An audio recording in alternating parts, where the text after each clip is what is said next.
यानी कि देखें जो आपके बेसिकली इंटरवल्स होने हैं इसको मैंने यहाँ सॉल्व कर लिया। आपका इंटरवल जो है -∞ से 0, 0 से 2, 2 से इन्फिनिटी। कैसे होगा, क्योंकि देखें क्वेश्चन के अंदर बेसिकली आप लोगों ने -∞ से उस पॉइंट तक जाना होता है। -∞ से उस पॉइंट पे जाना है तो इनके बिटवीन जो आपके पास नंबर इन्वॉल्व हो रहा है वो 0 और 2 इन्वॉल्व हो रहा है। इसका मतलब 0 और 2 को इसके साथ जब डील करेंगे -∞ से 0, 0 से 2 हो जाएगा। 2 से इन्फिनिटी लिखने या ना लिखने की ज़रूरत नहीं है बेसिकली।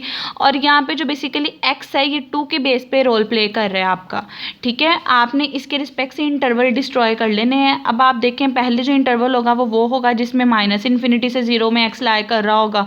सेकंड वो होगा जिसमें 0 से 2 में होगा। थर्ड वो होगा जिसमें 2 से ग्रेटर होगा। बेसिकली ये चीज़ लिखने की जरूरत नहीं है, x ग्रेटर देन 2 कर देंगे। आप ये वाला सोल्यूशन मत करिएगा, आप ये वाला कर लीजिएगा, ये ज़्यादा ईजी है। अब देखें जब कभी ऐसी सिचुएशन आ जाए डिस्ट्रीब्यूशन फंक्शन की, आपने सिर्फ ये देखना है किस इंटरवल की बात हो रही है। 0 से 2 की बात हो रही है, इसका मतलब 0 से 2 वाला सोल्व होगा। बाकी दो इंटरवल्स को आप सोल्व किए बगैर बता सकते हो कि इन दोनों का आंसर क्या है। वो किस तरह बता सकते हो, डिस्ट्रीब्यूशन फंक्शन की प्रॉपर्टी को यूज़ करके। मैंने आपको डिस्ट्रीब्यूशन फंक्शन की प्रॉपर्टी बताई थी कि वो -∞ पे 0 होता है, +∞ पे 1 होता है। तो अगर आप ये इंटरवल देखो इसके अंदर -∞ इंक्लूड हो रहा है, इसका मतलब ये इधर डिस्ट्रीब्यूशन फंक्शन की जो वैल्यू होगी वो 0 होगी। यहाँ पे 2 से ग्रेटर है, 2 से ग्रेटर यानी इन्फिनिटी तक जाना है, तो इस वाले पोर्शन पे आपकी जो डिस्ट्रीब्यूशन फंक्शन की वैल्यू होगी वो 1 होगी। जब भी जिस इंटरवल की बात हो रही होगी उससे ग्रेटर वाले की वैल्यू 1 होगी, उससे लेस वाले की वैल्यू 0 होगी, जहाँ पे -∞ इन्वॉल्व हो रहा होगा। तो इन दिनों इंटरवल की ज़रूरत नहीं है कैलकुलेट करने के लिए, इसके लिए आप डायरेक्ट बता दोगे जब आपका जो x है वो <0 है बेसिकली तो वो आंसर 0 देता है। जब वो आपका >2 है तो वो आंसर 1 देता है। अब जिस इंटरवल की ज़रूरत है वो इंटरवल है 0 से 2 के बिटवीन वाला। अब जब आपने 0 से 2 के बिटवीन वाला इंटरवल यूज़ करना है, देखिए फंक्शन ये था।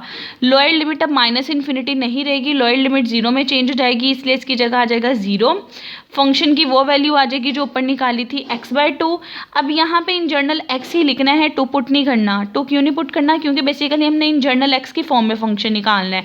जब भी आप इस टाइप के क्वेश्चन करोगे जहाँ पे आपने डिस्ट्रीब्यूशन फंक्शन निकालना होगा, मैंने नेक्स्ट भी आपको आज ही करवाने हैं, आप वहाँ पे नोट करोगे कि जो लेस देन वाला होगा उसकी भी कैलकुलेट करने की जरूरत नहीं होगी, ये रीज़न बता दोगे। ग्रेटर वाले की भी जरूरत नहीं होगी, जो इंटरवल होगा उसकी जस्ट लोअर लिमिट पुट किया करोगे, अपर लिमिट को इन जर्नल x ही रखा करोगे। करने के बाद जब उसको सॉल्व करोगे जो फंक्शन आएगा बता दोगे कि उस इंटरवल पे ये फंक्शन है, लेस वाले पे 0 है और ग्रेटर वाले पे 1 आपका आंसर देता है। तो ये डिस्ट्रीब्यूशन फंक्शन का आपका आंसर आ जाएगा। सिंपल इस स्टेप के बाद ये वाले स्टेप्स आपने कर लेने और आपका आंसर आ जाएगा। नेक्स्ट आपकी एग्जांपल 7.4 है, उसमें आपको खुद मेंशन किया ये कंटिन्यूस है आपकी, और आपने यहाँ पे निकालना है अपना डेंसिटी फंक्शन निकालना है आप लोगों ने प्रोबेबिलिटी का, और ये आपको f की वैल्यू बता दी हुई है। और प्रोबेबिलिटी डेंसिटी फंक्शन में आप लोगों को बेसिकली बता दिया हुआ है कि किस किस पॉइंट पे आपने प्रोबेबिलिटी फंक्शन निकालनी है। यहाँ पे आपको प्रोबेबिलिटी डेंसिटी फंक्शन ही निकालने का कहा, ये आपको उन्होंने खुद प्रोबेबिलिटी डेंसिटी फंक्शन दिया है। प्रोबेबिलिटी डेंसिटी फंक्शन देखें f(x) की फॉर्म का होता है, उसकी वैल्यू आपको खुद दी हुई है, आपसे सिर्फ ये कहा है आपने इन पॉइंट्स की प्रोबेबिलिटी निकालनी है। अब 1 बाय 1 हम हर पॉइंट की प्रोबेबिलिटी निकालेंगे। सबसे पहले तो आपने ये फॉर्मूला बता देना है, आपको पता है कि -∞ से +∞ पे जब भी आप जाओ आपका आंसर 1 होता है। डेंसिटी फंक्शन की प्रॉपर्टी होती है और ये भी डेंसिटी फंक्शन की प्रॉपर्टी होती है। हमें जो गिवन क्वेश्चन दिया हुआ था वो मैंने अपनी आसानी के लिए यहाँ लिख दिया कि फंक्शन की वैल्यू 2x दी हुई है जब वो 0 से 1 के बिटवीन है, और एल्सवेयर पे आपको 0 दी हुई है। तो देखें सबसे पहले उन्होंने हमें कहा कि 1/2 पे बताएं। अब मैंने आपको एक पीछे आज डेफिनेशन करवाई, जब x = k पॉइंट की बात होती है इसका मतलब अपर लोअर लिमिट सेम है, उसका आंसर 0 होता है। तो यहाँ x = 1/2 एक पॉइंट की ऊपर सिर्फ इक्वालिटी की बात हुई है, तो इस प्रॉपर्टी के अकॉर्डिंग इसे कैलकुलेट करने की जरूरत नहीं है, आप डायरेक्ट कहोगे इसका आंसर 0 आता है।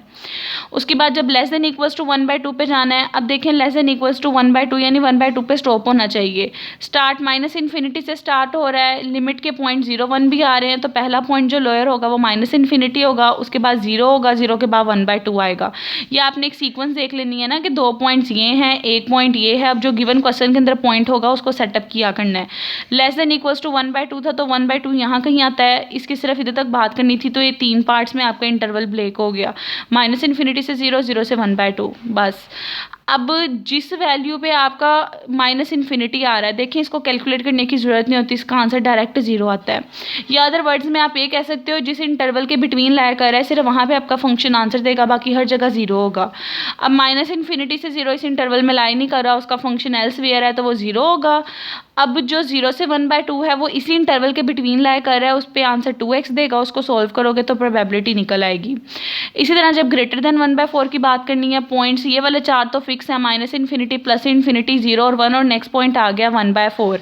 अब 1/4 से बड़े पॉइंट का कहा है, 1/4 से अगर आप बढ़ा जाओ तो 1/4 से पहले 1 तक जाना पड़ेगा, फिर 1 से ∞ तक जाना पड़ेगा। आपने वही इंटरवल लिखा। अब देखें 1/4 से जो 1 है वो इस इंटरवल के बिटवीन लाई कर रहा है, तो वहाँ फंक्शन 2x है, बाकी जगह पे 0 है, उसको भी ऐसे ही सोल्व कर लोगे। ये मैंने साथ साथ बताया हुआ है कैसे कैसे इंटरवल बने हुए हैं। जब आप 1/4 से 1/2 की बात कर रहे हो, 1/4 और 1/2 इस इंटरवल के बिटवीन लाई कर रहा है, उसमें कुछ भी ऐड सब्ट्रैक्ट करने की जरूरत नहीं है। हम ऐड सब्ट्रैक्ट तब करते हैं अगर हमने उसे इस फॉर्म में कन्वर्ट करना हो कि वो इंटरवल के अंदर बिटवीन लाई कर जाए। इसमें करने की जरूरत नहीं है, क्योंकि इसका जब हम -∞ या +∞ के साथ पेयर करेंगे वो तो आउटसाइड होगा। अगर ऐसे पॉइंट आ जाए तो दोनों उसके अंदर लाई कर रहे हैं, उसको डायरेक्ट बता देना फंक्शन की क्या वैल्यू है, अपर लोअर लिमिट पुट कर देनी है, आपका आंसर आ जाना है। अब 4 पार्ट्स तो थे सिंपल आपके, लेकिन जो 5th पार्ट है वहाँ पे आपके देखें ये कंडीशनल प्रोबेबिलिटी का फॉर्मूला आ रहा है।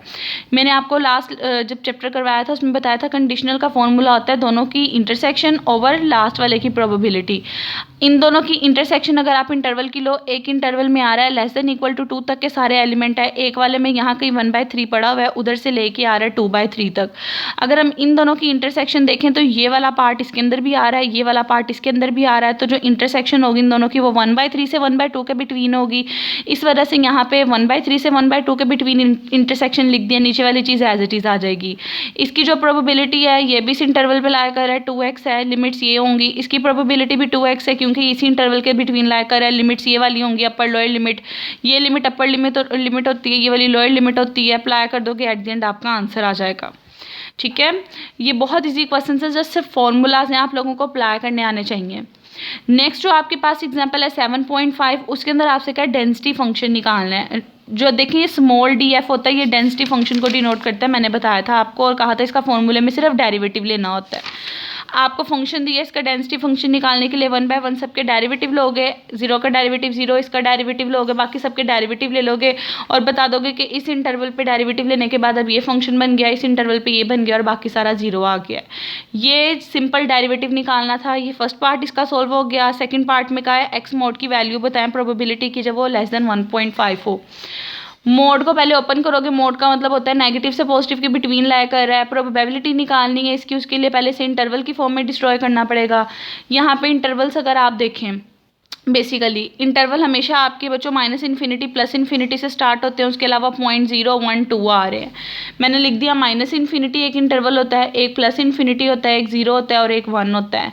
हमने कहाँ से कहाँ तक जाना है, हमने -1.5 से 1.5 तक की पेयरिंग करनी है। सबसे छोटा इंटरवल -∞ है, उसके बाद -1.5, तो पहला इंटरवल इन दोनों का बन जाएगा आपका -∞ से -1.5। उसके बाद ये वाली वैल्यू आती है तो इन दोनों का बन जाएगा -∞ से 0, फिर 0 से आ जाएगा आपके पास 1, फिर 1 से 1.5 तक स्टॉप करना था क्योंकि यहाँ तक चाहिए, तो आपने सारे ओवरऑल इंटरवल बना लिए। इंटेग्रल ये है, ये है, ये है। अब -∞ से जब आप -1.5 की बात करते हो तो यहाँ पे उन्होंने आपको बताया हुआ है कि अगर x < 0 होगा तो वो 0 आंसर देता है। इसके लिए फंक्शन 0 आ जाएगा। जब 0 से -1.5 की बात करोगे तब भी 0 आएगा, लेकिन जब 0 से 1 की बात होगी तो फंक्शन ये वाला आ जाएगा। जब 1 से 1.5 की बात हो रही है तो वो इस इंटरवल में लाया कर रहा है, फंक्शन ये आ जाएगा। अपर लोअर लिमिट्स पुट करोगे तो एट द एंड आप लोगों का ये वाला आंसर आ जाएगा। ठीक है, सिंपल कैलकुलेशन से आप लोग बच्चों ट्राई करो। किसी भी स्टेप में आपको कोई प्रॉब्लम हो तो आप मुझसे पूछ सकते हैं। ठीक है, इसके अलावा कुछ क्वेश्चंस हैं, वो 3 क्वेश्चंस हैं मैंने सॉल्व किए हुए, वो मैंने आपको होमवर्क में देने हैं, वो भी मैं आपको सेंड कर देती हूँ। आप लोगों ने ट्राई करने हैं। किसी भी स्टेप में प्रॉब्लम हो तो मुझसे पूछ लेना है।